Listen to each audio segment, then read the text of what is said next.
Okay, today we're looking at, continuing to look at the Gilded Age and Reform. So I just wanted to kind of talk, we talked about factories and industrialization last time, but I also want to look a little bit at that development and how it got to that point.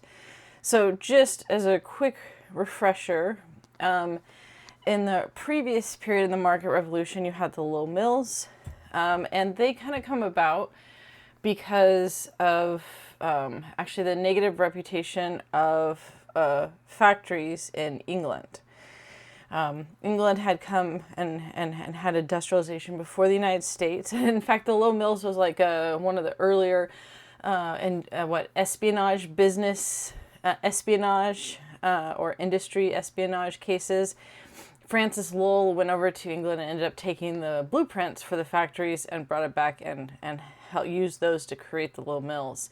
But in the early industrialization in England was pretty rough, and even we'll see that with the United States as well. Early development, you don't have a lot of rules and regulations. You're kind of just winging it as you go. And it leads to exploitation, which we'll see with the rise of significant capitalism, big business, that we kind of talked about last time. So, and even to the point that there was a poem called "The Cry of the Children" by Elizabeth Barrett Browning, and this was meant to bring awareness to the conditions of child labor. And it talked about how like normal young animals, plants, etc. are behave, but the children are crying. The children are have no energy, and the children are looking at a kid that recently was buried and thinking they could see her smiling and thinking that death was better than their life as it was. And it's a really good poem and super powerful, and it did have an important kind of push for recognition of that. And then one of the kind of tail end lines is about how England is moving into modernization by stepping on the backs of the children. And so notwithstanding that in terms of child labor, there was also, it was rife with like the factories being dirty, sometimes called, between that and the mines, the pits of hell, managers abusing workers, sexually assaulting women. So you had all this kind of negative connotation around factories. So when Francis Lowell wanted to create the low mills, he's going to try to combat some of that, especially when he shifts to women. So why look for young women to work? Well, first, he looked to young men. They were looking for like the middle farmers, and actually tried to have the kind of younger men come work in the mills. But it was right with thread and weaving, all that kind of tactile type of sewing and weaving and spinning was very much female-based labor in terms of how it was seen. Plus, there was still at this point in the U.S. A hope for continuing farming, even though it was starting to decline. And so they said no. So then they looked to the young women, thinking, well, these farmers who were starting to struggle could still use extra income.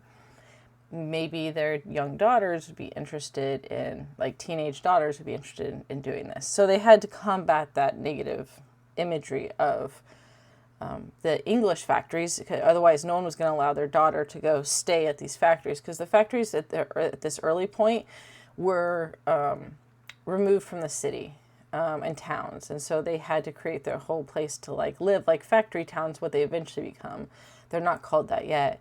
And so they had to convince them to let these young daughters who, traditionally were at the home of their father until they got married, to go live, outside of their influence. And so they created the Lowell ideal, which was that it could be clean, it could protect women's virtue, and make a profit. For a while, like this took place, they made money.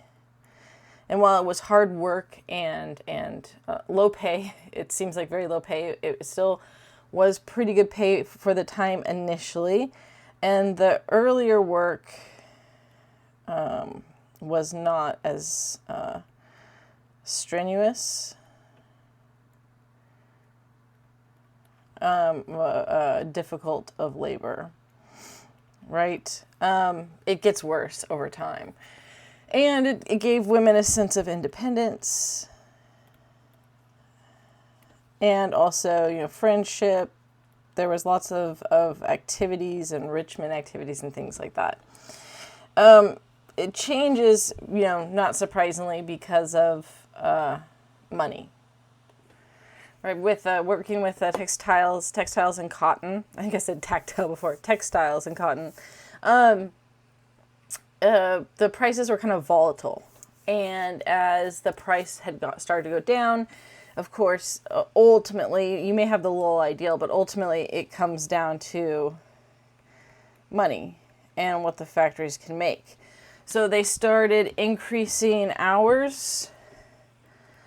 They increased the number of bobbins, which were what they were working with initially.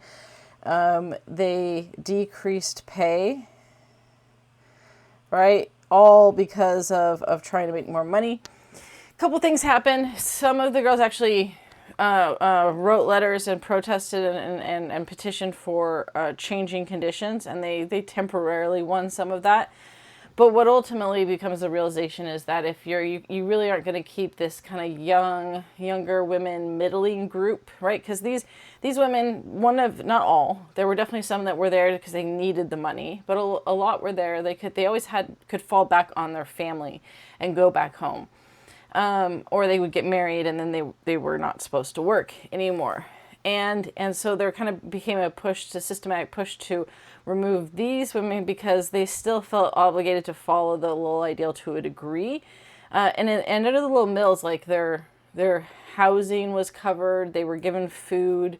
You didn't have to pay for all these additional things. That was all part of working at the Lowell mills where these things were covered. So they start to push these girls out and instead move towards immigrant labor and factory towns. And the reason, of course, was also money, because they could, they no longer had to follow the Lowell ideal if they shifted to this type. So they converted the Lowell mills to factory towns, and then this is just going to kind of take over, especially as factories start to be placed in the cities. They no longer have to be removed so far away from the towns and cities and stuff. But they converted the Lowell mills to factory towns. So instead of providing housing, providing food, they converted all that living space into individual homes to rent. And all of this money went back to the factory town. It was all owned by the factory town. So individual immigrant families now would rent homes from the factory that they worked at. The factory towns had banks, they had stores, they had libraries and schools.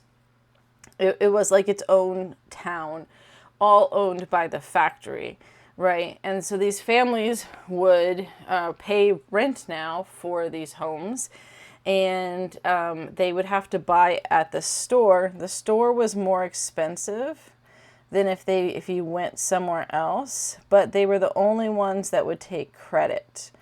So many families found themselves not having enough money, especially near the end of the month, and so the only place they could go to get food was go into the factory town store, which cost more, but you could get your food on credit until your paycheck came in. This also changed to families working, so now it was men, women, and children. Basically 7 to 8 and up started working.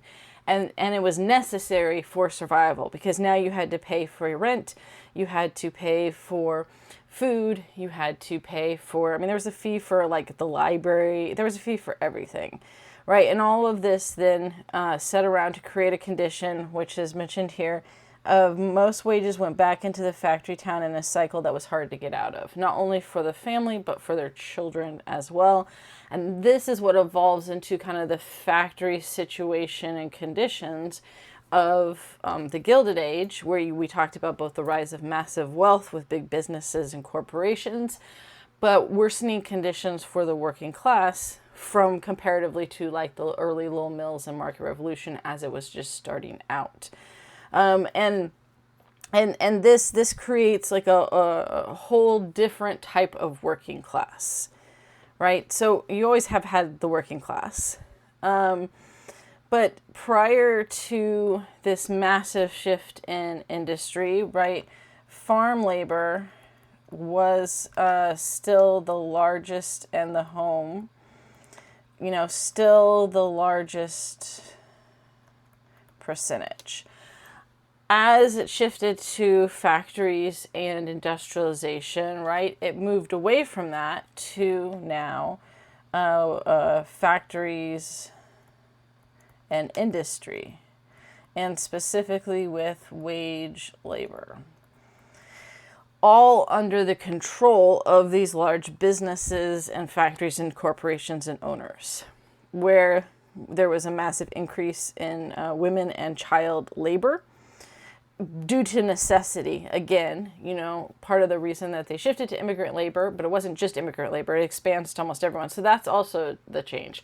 From the little mills to factory towns, they shift to immigrant labor because they can take advantage of them easier, and they can pay them less. That was also, I didn't mention that. Right, but it's the same with the women and child labor. They can pay them less than men. So factories sought out people, like not just the men, but women and children, because they paid them, significantly less than they paid men. They paid immigrants significantly less than they had been paying the young white women from these middling farming groups in the past. And they had no other options, right? And as more and more people moved to the cities, away from rural and farming areas, as more as farming was no longer sustainable, you now had not just immigrants, but large swaths of people that had done like manual labor in the farms or in small, marketplaces, merchants, things like that, into now working in the factories in the city. All, desperate to make enough money to survive. And factories without very few regulations, right? There were no labor laws, no child labor laws or required education. This kind of early phase, there's going to be a ton of regulation reform that eventually comes about because of all this abuse. But this is at the beginning a period where that's not taking place. And so it just naturally leads to people taking advantage of people. Sexual harassment and discrimination was rampant. 1 in 6 children from ages 10 to 12 years old had jobs and worked 10 to 12-hour days. And not just children. 10 to 12-hour days were this was normal working hours, along with 6 days a week, right? We owe the 8-hour workday 5 days a week, which, even now there's the argument about reform and potential looking at different options to the unions and to the reform that's going to come about from this, right? Because definitely owners were like, how much work can we get out of them? There was also, of course, no, we'll talk about working conditions in a minute.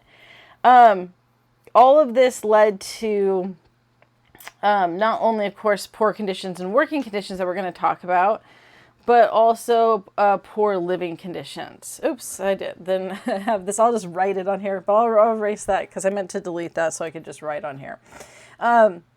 So Jacob Riss, How the Other Half Live, so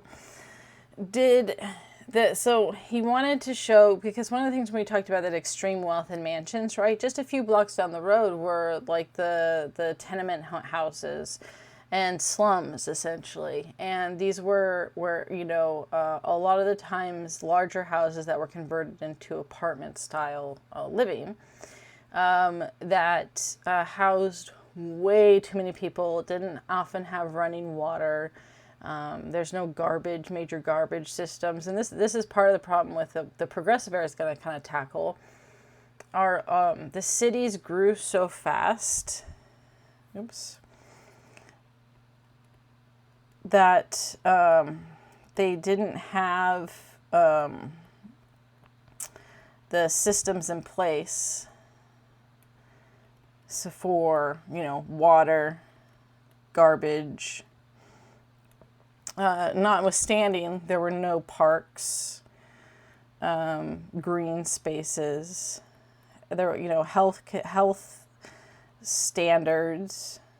And then on top of that, you have the poor that not only would have families, large families in small homes, apartments, but also with borders. So as you can see, here's a couple. What Jacob Riss, How the Other Half Lived did is that he wanted to highlight this disparity between the ultra wealthy and the poor, and the working class. And the pictures became the mode to, there'd already been essays written about this, newspaper articles, things like that, but it hadn't pushed for change. And we'll talk about what the Progressive Era with muckraking, and which is this kind of journalism to reform, the idea of shocking people into reform. It also gets negative in some ways too, but that was the initial kind of goal. And so you wanted to have people be more aware of just how appalling these conditions were, and especially the wealthy and even the upper middle class. They even though they were so close to these poor neighborhoods, they did not go into those areas. The poor often walked by these super wealthy mansions and saw them and saw the disparity, but the wealthy did not. They intentionally kind of blocked themselves off, even though they were so close. And so he decided to create, with the How the Other Half Live book, with pictures as the focus, like a photo essay. And these are a couple of the images. So you can just see, if you look at how many people in this photo here are living in these, and they would be often 1 to 2 room apartments with 8 to 10 people in them. You can also see here, everyone's crowded in these kind of nook and crannies, any spaces that they can occupy. So massive overcrowding was a huge problem. And many families, right, even though that, you can see with this family right here, even though they're already large in a small area, they often had to take in a boarder. So single workers couldn't afford an apartment on their own. So they would often pay rent to a family that would board them. And you'd be lucky if you had much space, but a place on the floor, which often then provided you some breakfast and dinner, and then a place to stay. And it was the only way that single workers could afford to live anywhere. And the family then got a little bit of relief for rent. Which is also, again, why children at such a young age often had to work as well, because they desperately needed any money coming in that they could get. And so these the conditions in the cities ended up not being good at all. Not only because the cities grew so rapidly that they didn't have the infrastructure, as I mentioned, to cover some of these changes, but also, again, it was about making money, and the people who own these were looking to cram as many people in as possible. They didn't care about, there wasn't, building and safety codes and things like that at this point. You were well off in the kind of working class and poor if you got a place with a window. So air ventilation was also really poor. This ultimately was successful. We'll come back to it in the Progressive Era again, because it is going to push for some change and reform within conditions for living. But we're going to see even in the early reform of the Gilded Ages that we're going to talk about, there was pushed for better living conditions and working conditions as well. So you had now a combination of, with this shift to industry and factories, and a much larger wage earning working class, a whole new system with tenements and poor that were kind of like slums in essence, with no regulations or building codes or safety in consideration, with people having to cram themselves in just to survive in the process. And then you also had worsening working conditions in many cases because there were virtually no regulations that took place, no protection of workers' rights at all, which is going to lead to the rise of the unions and a push and protest against these horrible conditions. The managers who benefited from being managers and actually were part of that new middle class that did benefit from this change. And to be fair, the overall index for quality of life was better than it had ever been. In part because now goods were cheaper, and that's actually, we'll talk about this, that's no the next slide. So I'll stop and I'll explain that in a minute. But as much as there was this increase in overall quality of life, right, the lower classes still had pretty atrocious conditions and quality of life in of itself. Manager's job though was to keep people on task and working. All these kind of sayings came about during this time.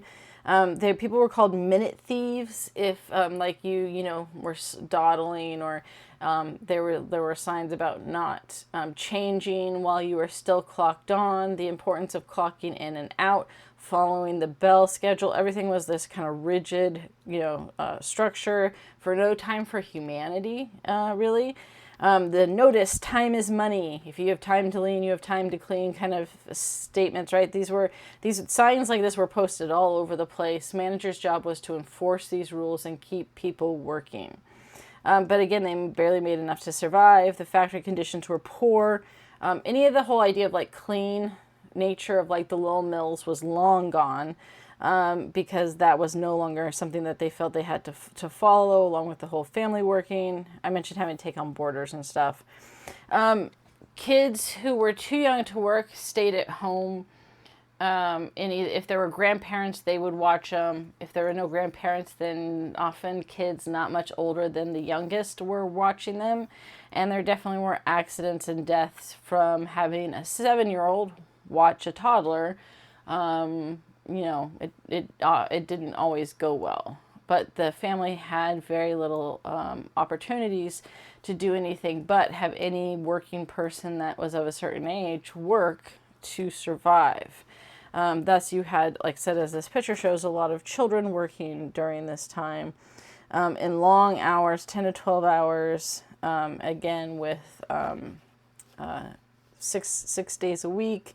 You had no workers' compensation, so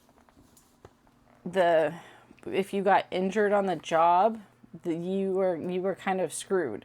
If you lost a limb, I mean, if it was something you could recover from, at least you could go back to work.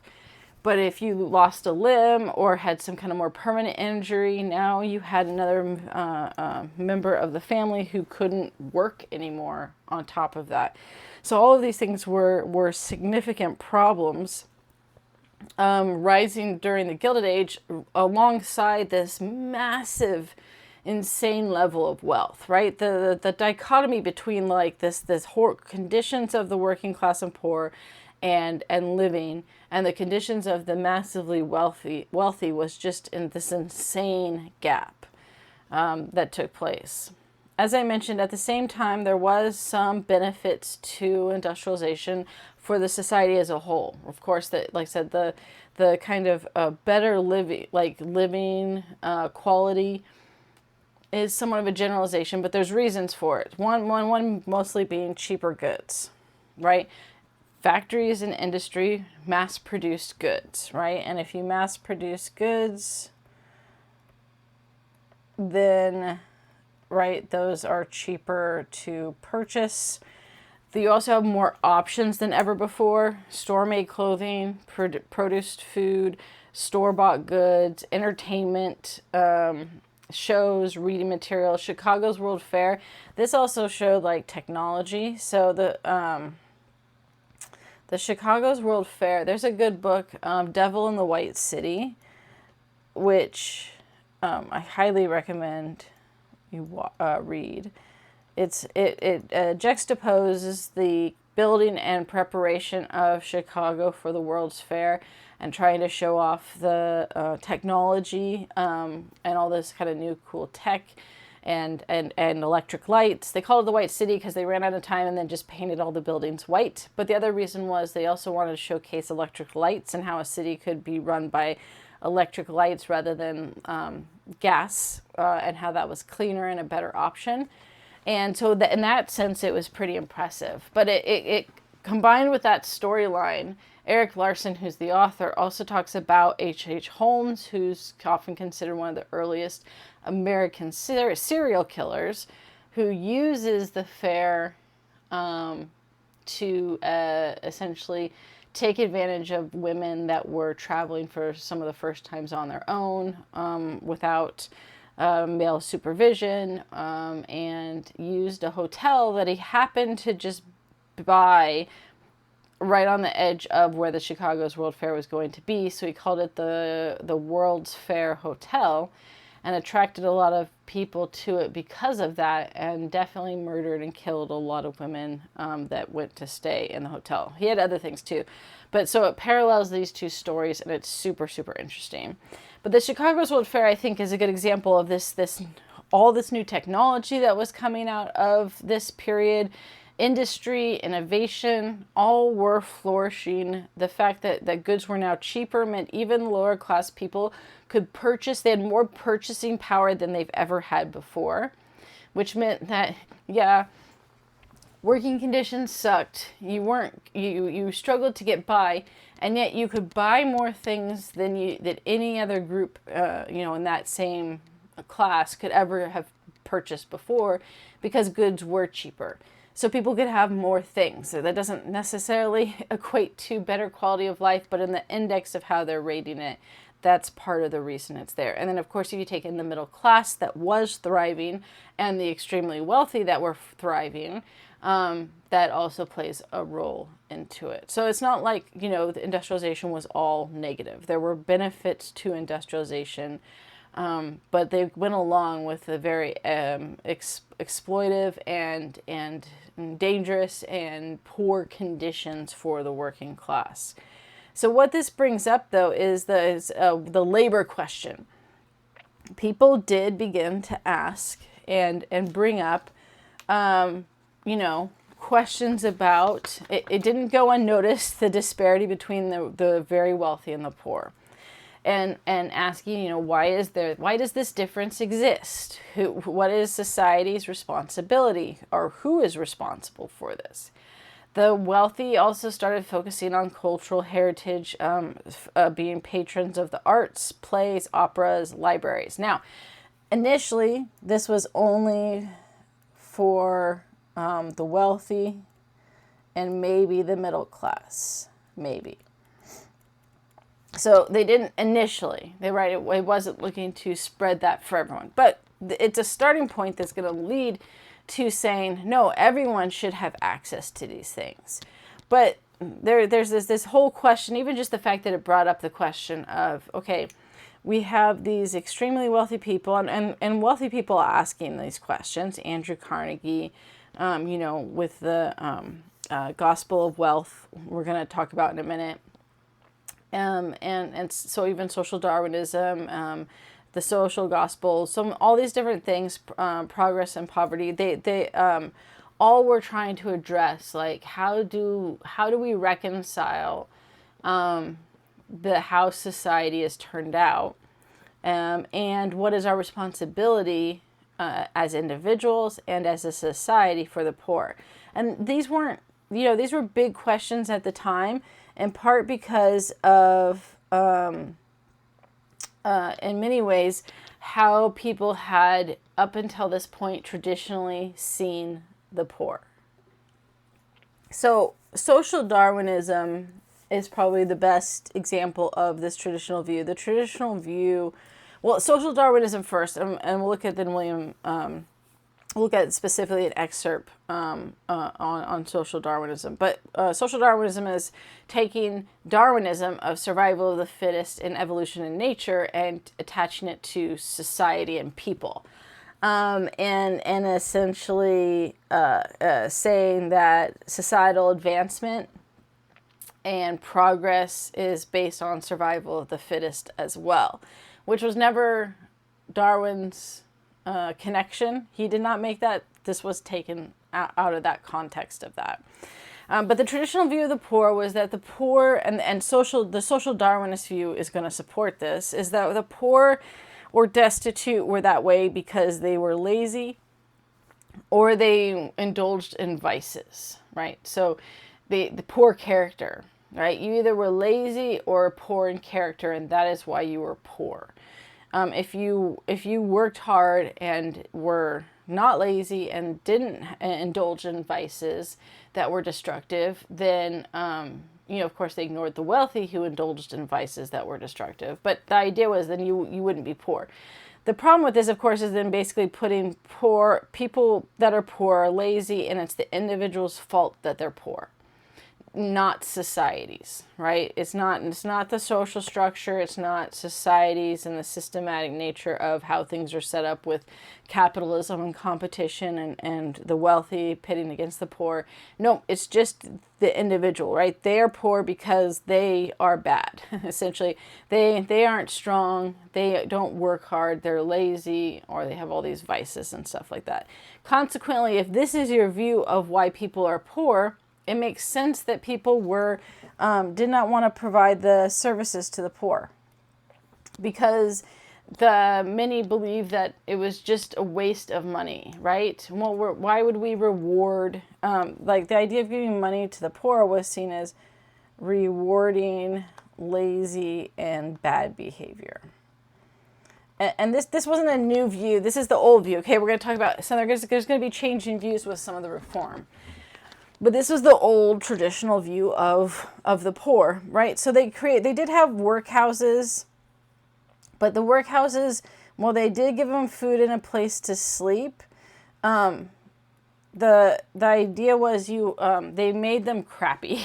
They basically were like, workhouses are supposed to be the last resort. We don't want anyone getting comfortable here, and it's going to be super hard labor.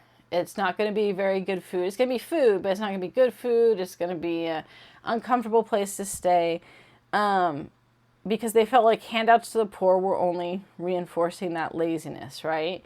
And so this was meant to be, they said, while they did have workhouses, they were pretty horrible, and only the extremely desperate went to them.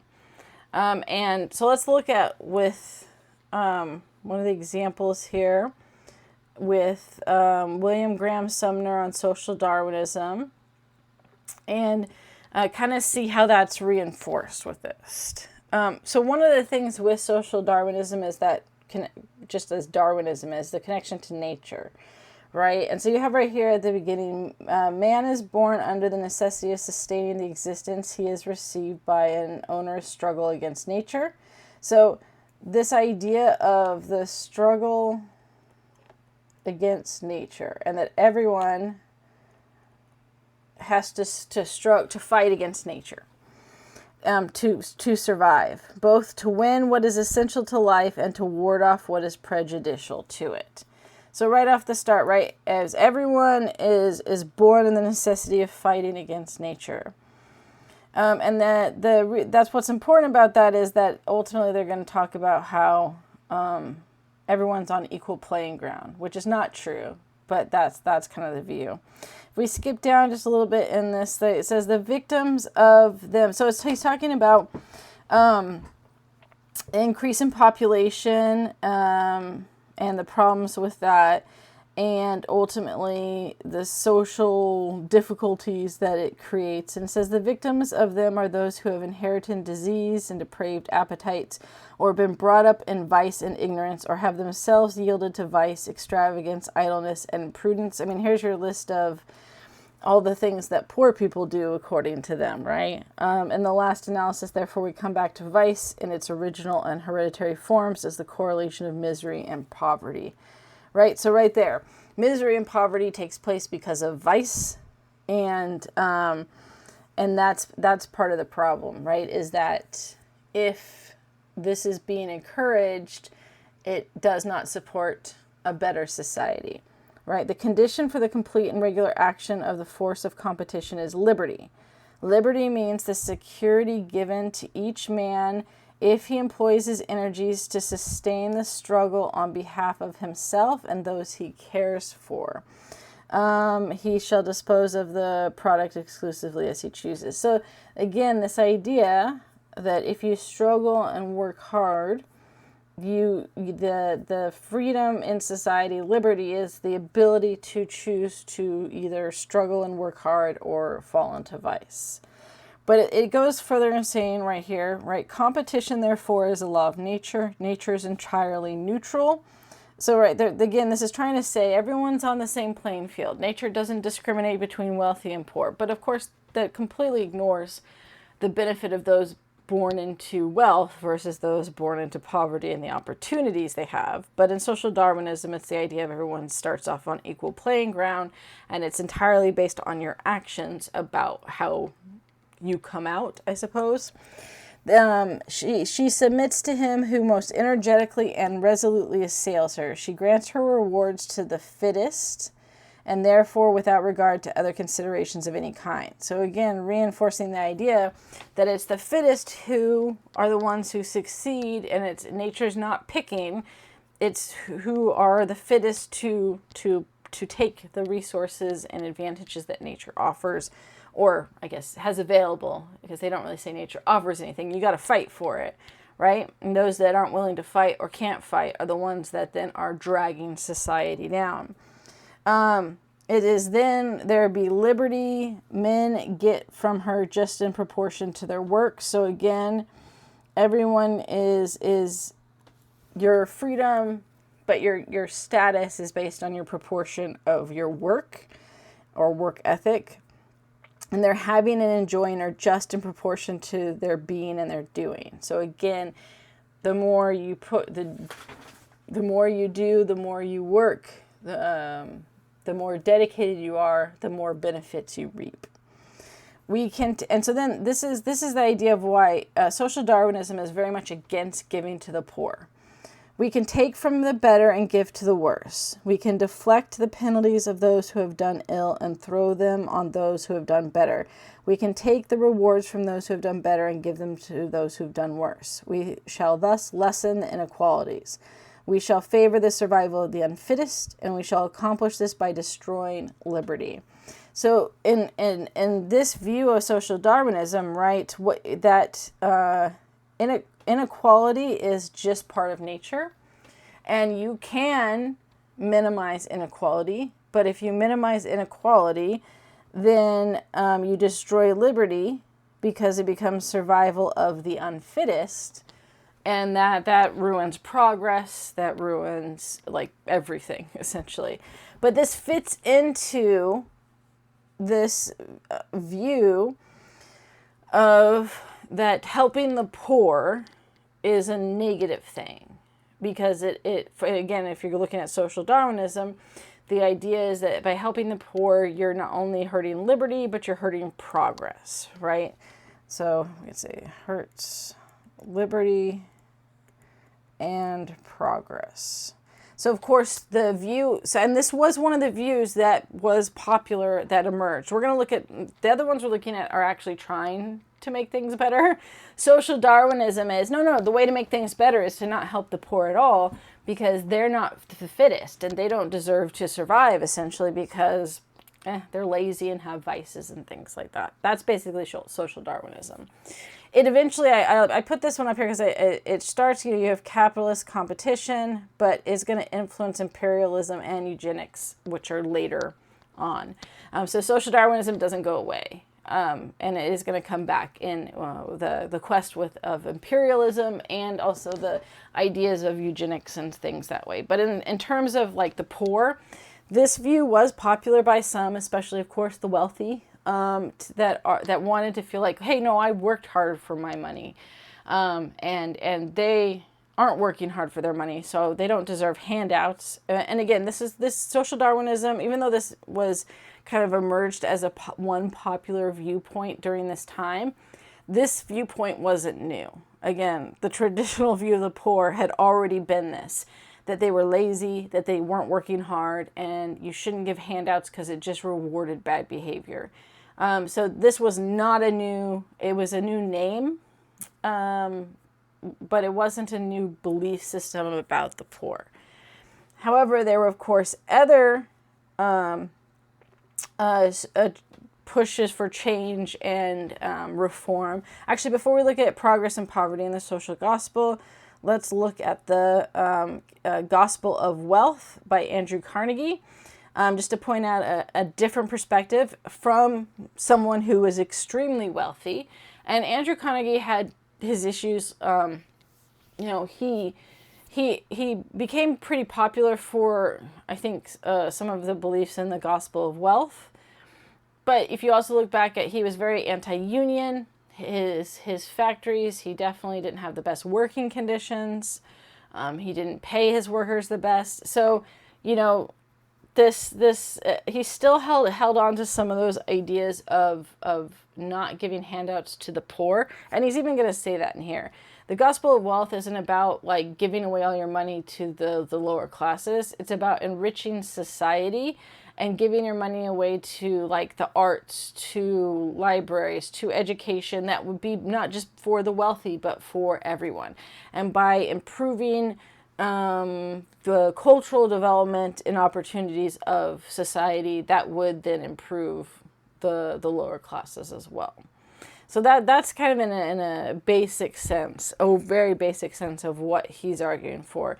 But I think what made him popular in some cases for people was the idea that he was one of the few wealthy, millionaires that would have been billionaires today that advocated for not hoarding your wealth.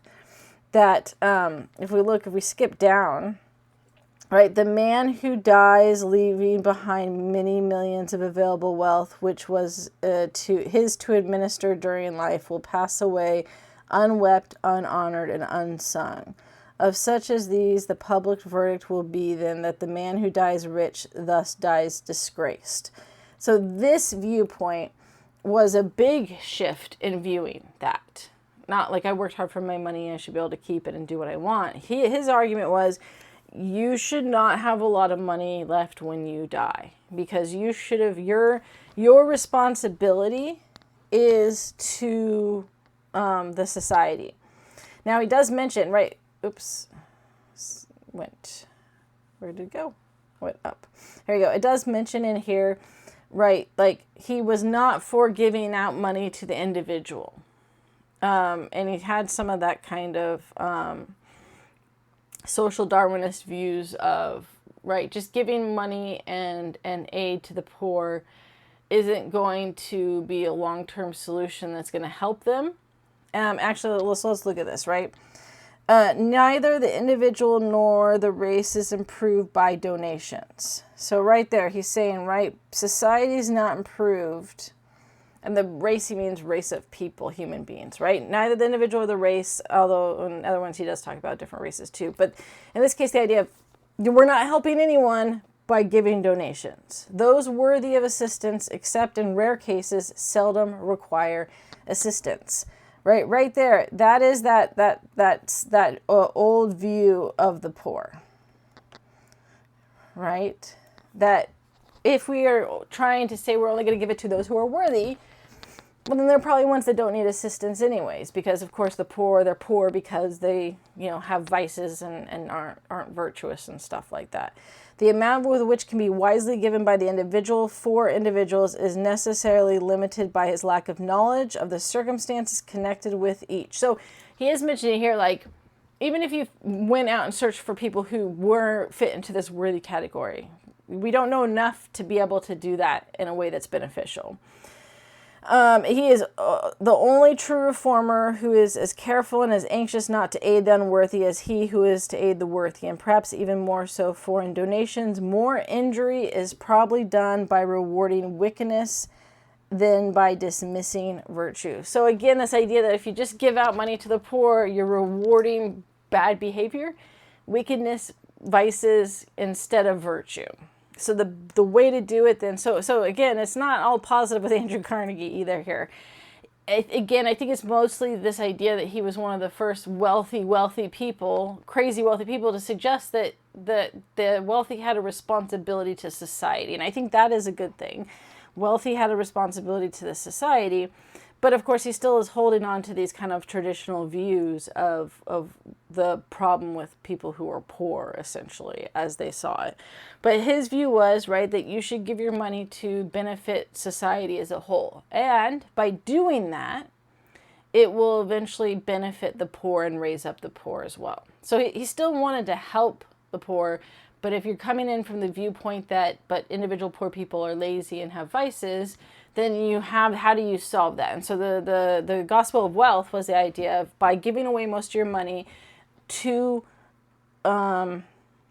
things that would be beneficial, like the arts, libraries, education, and opening all those up, not just to the wealthy, which had largely been restricted to the wealthy up to this point, but to everyone. So right, the poor should have access to these things, because if they have access to education, if they have access to culture and opportunities that otherwise have been denied them, then this will help raise them up in virtue, in quality of life, and it's a betterment of society as a whole. So that's the gospel of wealth, which again is not quite full-fledged social Darwinism, because if it was full-fledged social Darwinism, you wouldn't give away your money to help society as a whole. Everyone for themselves is true social Darwinism.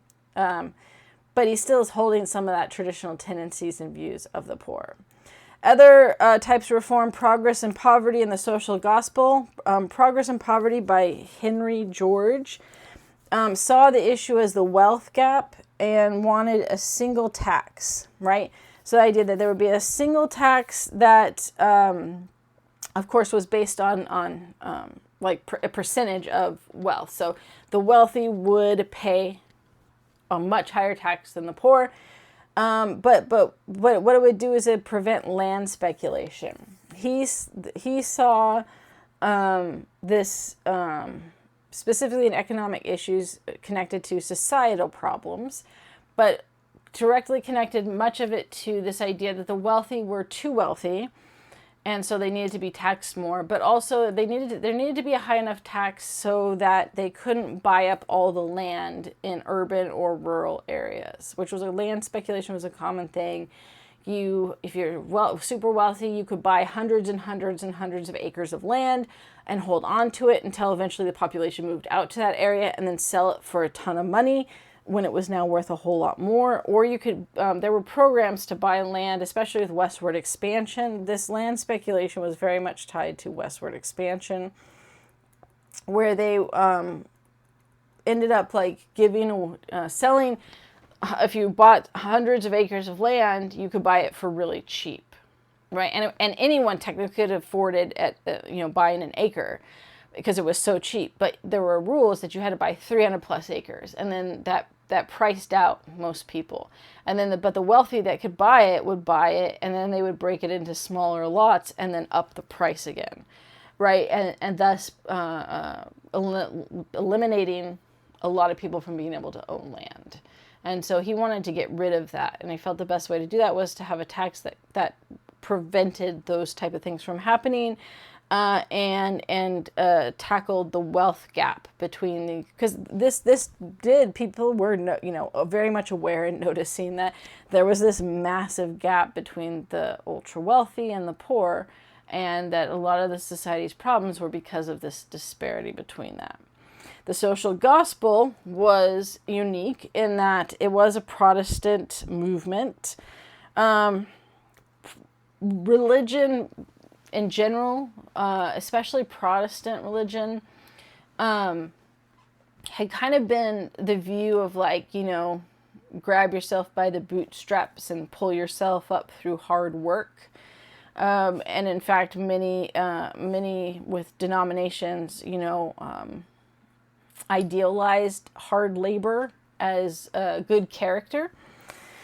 And so in some ways it was unique that, this was a Protestant push and movement. And if it wasn't the hard labor and character, a lot of Protestant preachers were more concerned with individual sin And actually many didn't see anything wrong with gaining wealth.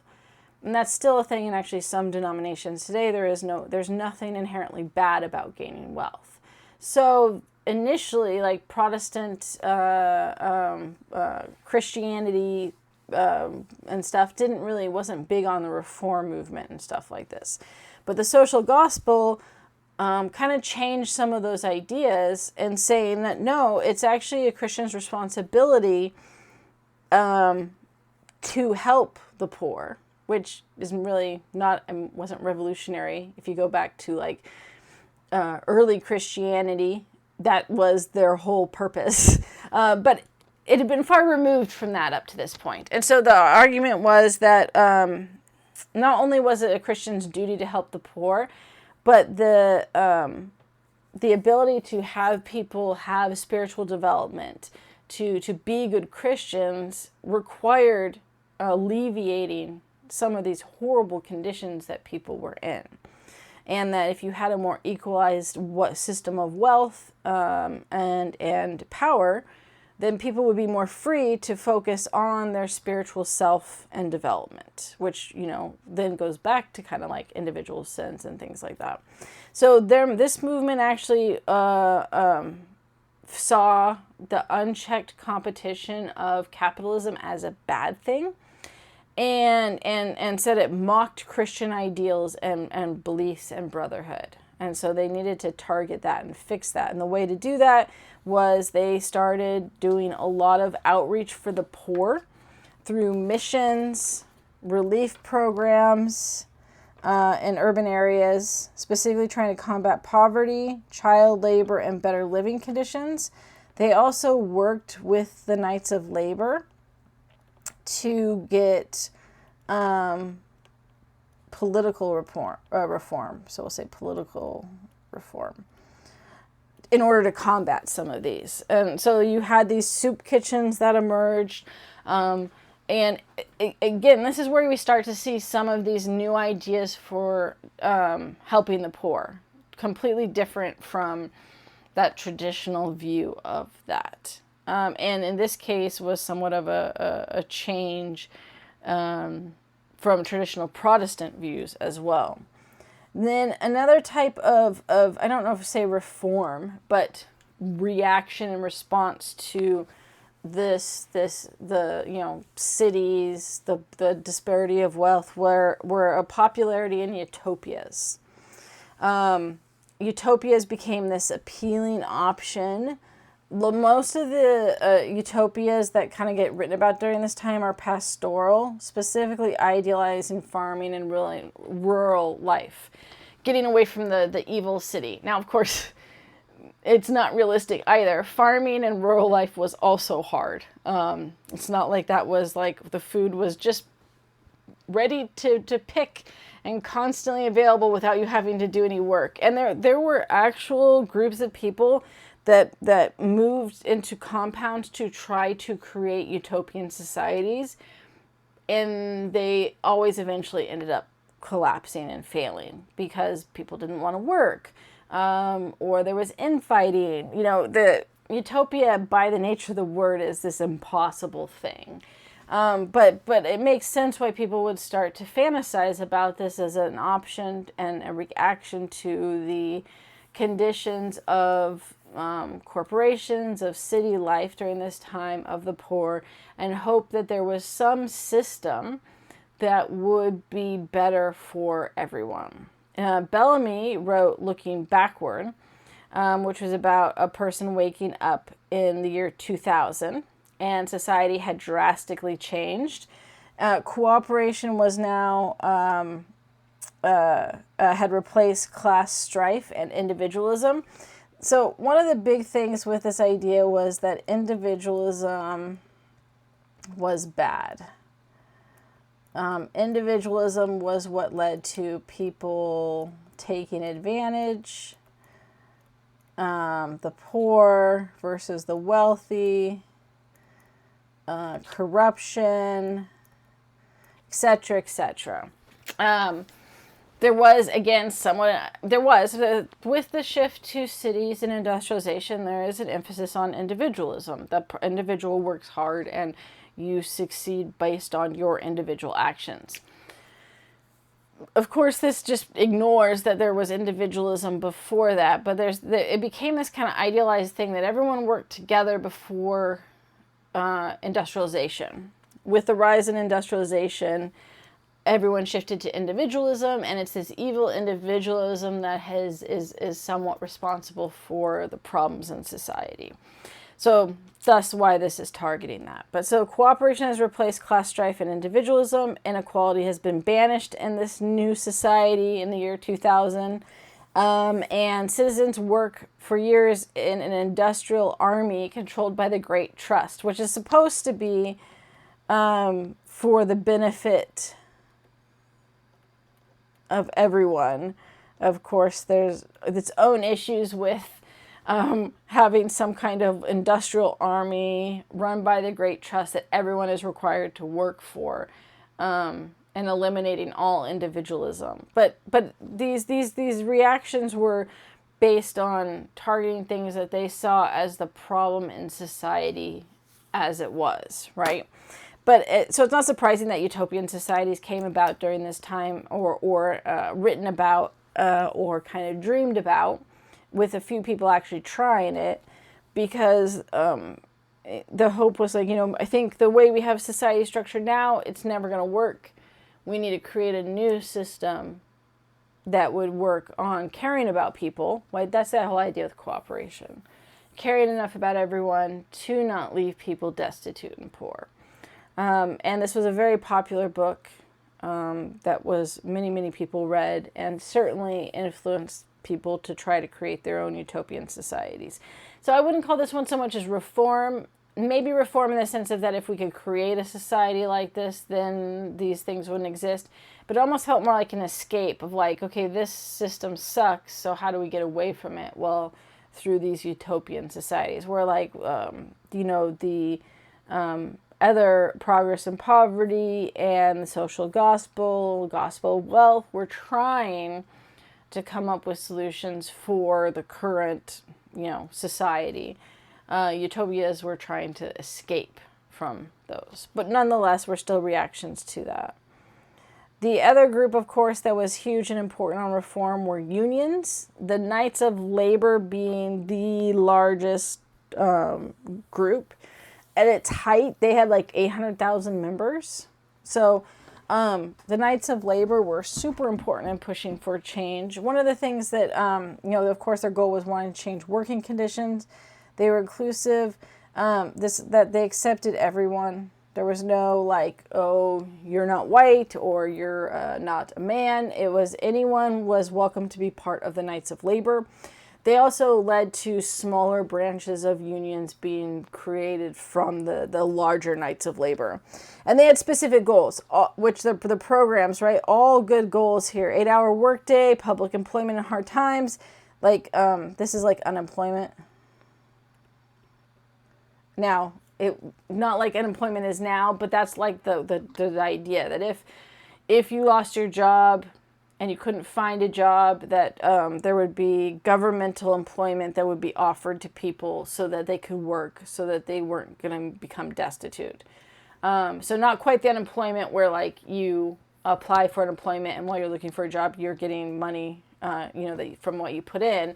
It's more like there would always be guaranteed jobs for people if hard times happened. No one would be left destitute because there weren't available jobs. But that's the closest connection to it. Child labor laws, education laws requiring kids up to a certain age going to school, safety conditions, workers' compensation. Hopefully what you notice from this list, these are all things that eventually are passed and we have today. And we owe a lot of that to these early pushes and the unions pushing and fighting for this change. It doesn't all go great for them during this period, but it is that attempt and continual push and then coming back later over the years to keep pushing for these changes, that we aren't still stuck in, 10 to 12 hour work days, 6 days a week with crappy pay.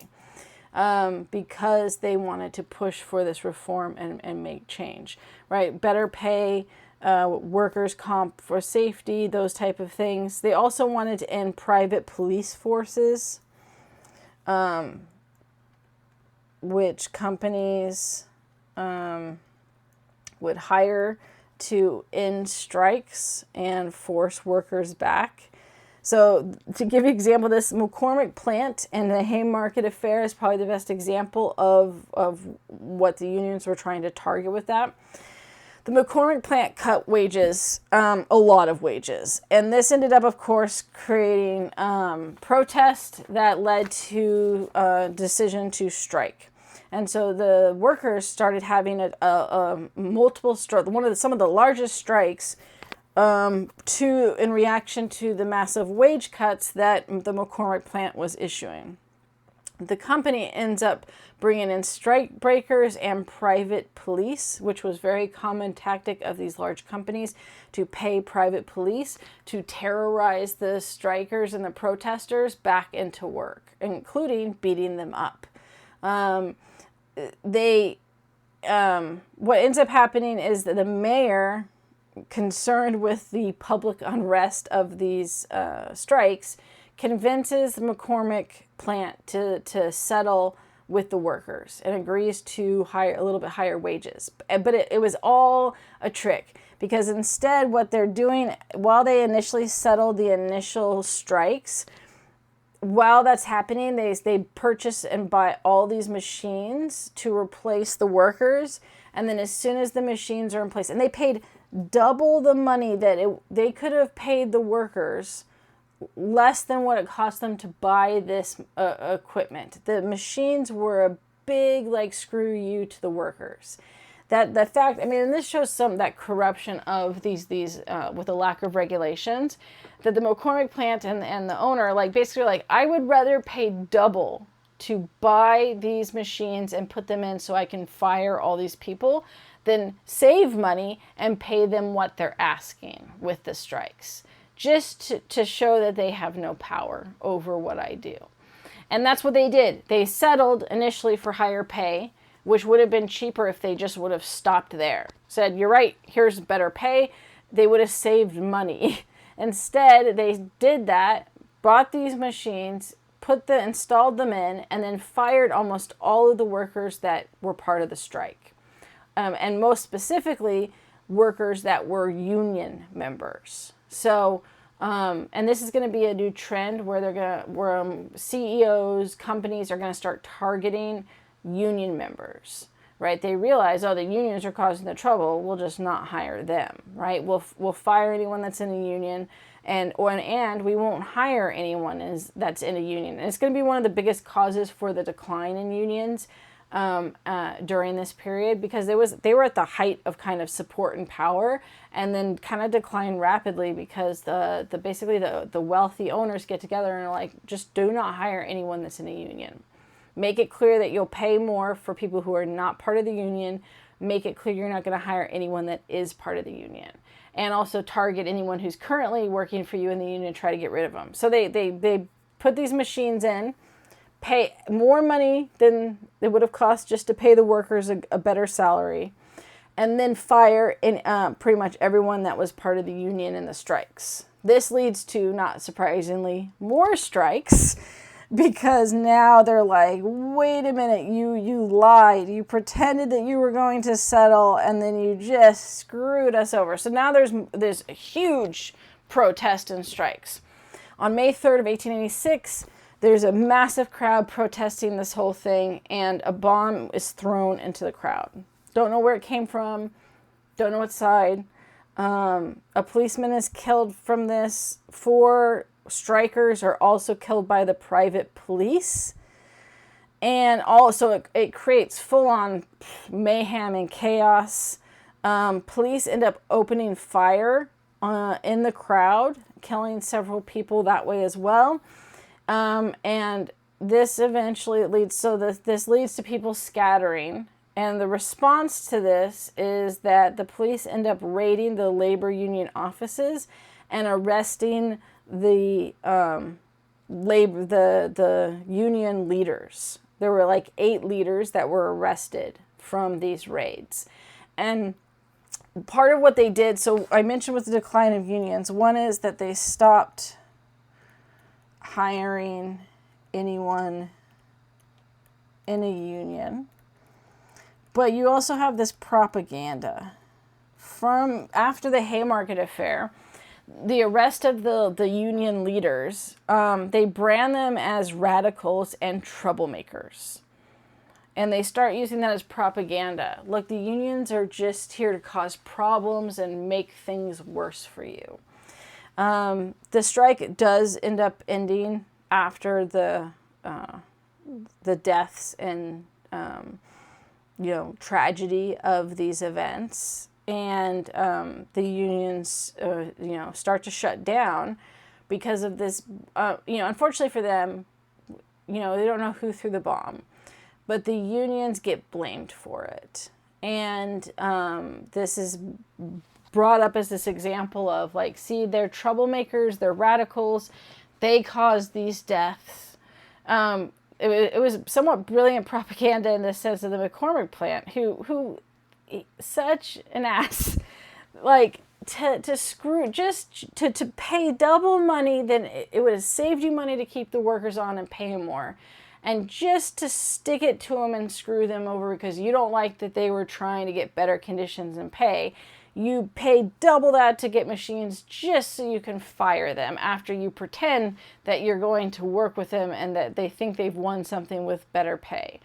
I mean, it's such a horrible, crappy move, right? That I think it's a good example of like the evil callousness of some of the wealthy, right? As much as we're talking about some of these reforms that some of the wealthy were trying to push forward, and then as well as working class and poor were trying to push forward, you have this opposite of just these evil people that don't give a crap about anyone else but themselves, and then are successful in the propaganda to paint the unions who were trying to help with this reform to make working conditions in life better for people by painting them as radicals, as troublemakers, as the ones who caused the death and destruction of people and property.